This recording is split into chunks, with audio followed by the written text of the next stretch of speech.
নমস্কার, your internet school চ্যানেলে তোমাদের সকলকে স্বাগত।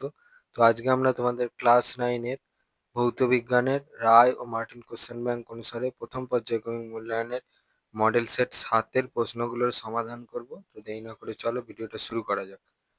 তো প্রথমে আছে গ্রুপ এ, একে বলেছে সঠিক উত্তরটি নির্বাচন করো।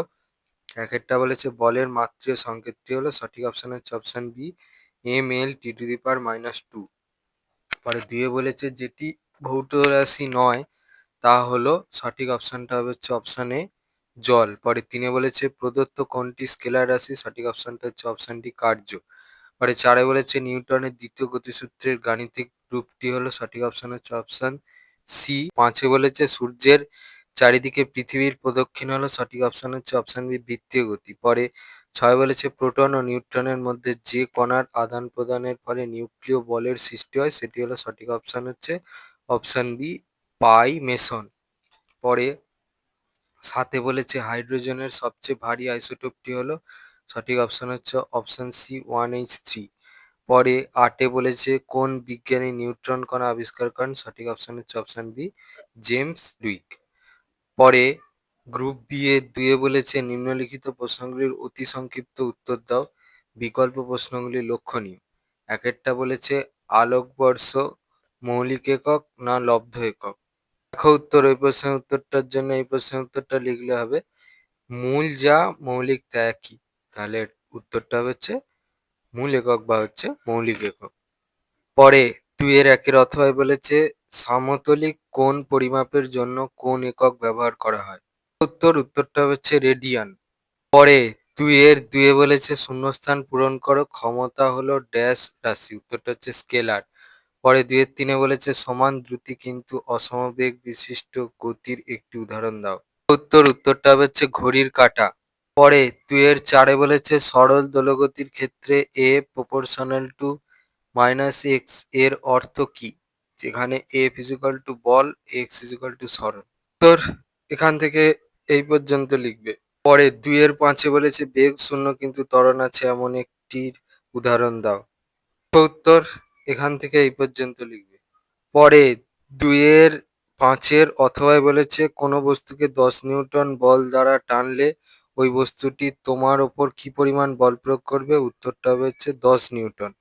পরে দুইয়ের ছয় বলেছে নিউক্লিয়াসের স্থায়িত্ব প্রদানকারী বলটির নাম কি, উত্তরটা হচ্ছে নিউক্লিয় বল। পরে দুইয়ের সাথে বলেছে সালফারের পরমাণু ক্রমাঙ্ক 16, এর ইলেকট্রন বিন্যাস দেখাও। বিন্যাসটা দেখে নাও। দুইয়ের সাতের অথবায় বলেছে পরমাণুর এম কক্ষে সর্বোচ্চ কতগুলি ইলেকট্রন থাকতে পারে, উত্তরটা হচ্ছে 18। গ্রুপ সি তিনে বলেছে নিম্নলিখিত প্রশ্নগুলির সংক্ষিপ্ত উত্তর দাও, বিকল্প প্রশ্নগুলি লক্ষণীয়।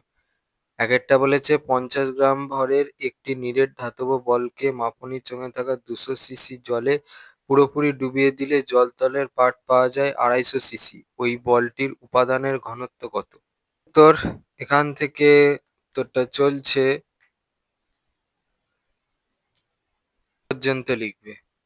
পরে তিনের দুয়ে বলেছে সাধারণ স্কেলের সাহায্যে কিভাবে একটা পাতলা কাগজের বেধ নির্ণয় করা যায় তা সংক্ষেপে লেখো, উত্তর ওই প্রশ্নের উত্তরটা তোমরা এখান থেকে আইডিয়া করে লিখতে পারবে। এখান থেকে এই পর্যন্ত লিখবে, একটু আইডিয়া করতে হবে। এখানে বইয়ের পৃষ্ঠার জায়গায় লিখবে একটা পাতা, ঠিক আছে, লিখে বাকিটা সেম হবে। পরে তিনের দুইয়ের অথবায় বলেছে ওজন বাক্সের বাটখারাগুলির ভর 5:2:2:1 অনুপাতে থাকার কারণ কি, উত্তর এখান থেকে এই পর্যন্ত লিখবে। পরে তিনের তিনে বলেছে এক ব্যক্তি পূর্ব দিকে 4 কিলোমিটার যাওয়ার পর উত্তর দিকে 3 কিলোমিটার গেলেন, ওই ব্যক্তির সরণ ও অতিক্রান্ত দূরত্ব নির্ণয় করো, উত্তর এখান থেকে উত্তরটা চলছে পর্যন্ত লিখবে। পরে তিনের চারে বলেছে বায়ুশূন্য স্থানে পাখিরা উঠতে পারে না কেন, দেখো উত্তর এখান থেকে এই পর্যন্ত লিখবে। তারপরে যেটা অ্যাড করবে সেটা আমি বলে দিচ্ছি, যে বায়ুশূন্য স্থানে কি হয়, বায়ু থাকে না, ঠিক আছে, এর ফলে পাখিরা যে ক্রিয়া দেয় সেই তার ডানার সাহায্যে, সেটার প্রতিক্রিয়া বল সে আর ফিরে পায় না, সেই কারণে পাখিরা বায়ুশূন্য স্থানে উঠতে পারে না। পরে তিনের চারের অথবায় বলেছে চলন্ত বাস হঠাৎ থেমে গেলে যাত্রীরা সামনের দিকে ঝুঁকে পড়ে কেন? উত্তর এখান থেকে এই পর্যন্ত লিখবে। পরে 3-এর 5 বলেছে গাণিতিক পদ্ধতিতে দেখাও যে বন্দুক থেকে গুলি ছুড়লে বন্দুক পিছনে ধাক্কা দেয়। উত্তর এখান থেকে এই পর্যন্ত লিখবে। 3-এর 6 বলেছে আইসোটোপগুলির রাসায়নিক ধর্ম অভিন্ন হয় কেন? উত্তর এখান থেকে এই পর্যন্ত লিখবে।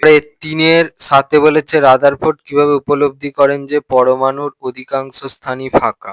উত্তর এখান থেকে এই পর্যন্ত লিখবে। 3-এর 7 অথবাই বলেছে পরমাণুর আধান শূন্য হয় কেন? উত্তর এই প্রশ্নের উত্তরটার জন্য এই প্রশ্নের উত্তরটা লিখলে হবে এখান থেকে এই পর্যন্ত লিখবে। 3-এর 8 বলেছে নিউক্লাইড কি উদাহরণ দাও। উত্তর কিটা হচ্ছে এখান থেকে এই পর্যন্ত, আর উদাহরণটা হচ্ছে 2-এর দাগের উদাহরণটা দেবে, দেখে নাও।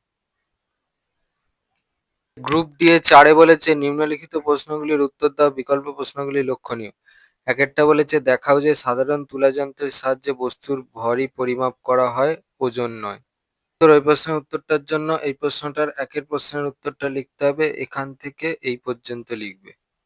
4-এর 1 অথবায় বলেছে কোনো তুলা যন্ত্রের 2 বাহুর দৈর্ঘ্য অসমান হলে কোনো বস্তুর প্রকৃত ভর কিভাবে নির্ণয় করবে? উত্তর এখান থেকে এই পর্যন্ত লিখবে।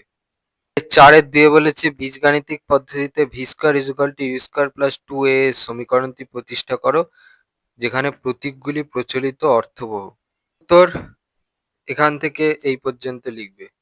পরে 4-এর 2 অথবায় বলেছে এম ভরের একটি বস্তুর ওপর এফ মানের একটি বল টি সময় ধরে প্রযুক্ত হয়, বস্তুটি ওই সময় এক্স দূরত্ব অতিক্রম করে এবং ভি বেগ অর্জন করে, প্রমাণ করো যে এতে বলেছে T is equal to whole root 2mx/f আর বিতে বলেছে V is equal to whole root 2fx/m।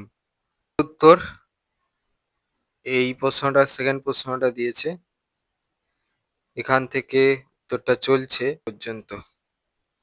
পরে 4-এর 3 বলেছে সমায়তনের এক্স গ্যাস ও H2 গ্যাসের ভর যথাক্রমে 12.46 গ্রাম ও 0.89 গ্রাম হলে এক্স গ্যাসের আণবিক গুরুত্ব কত?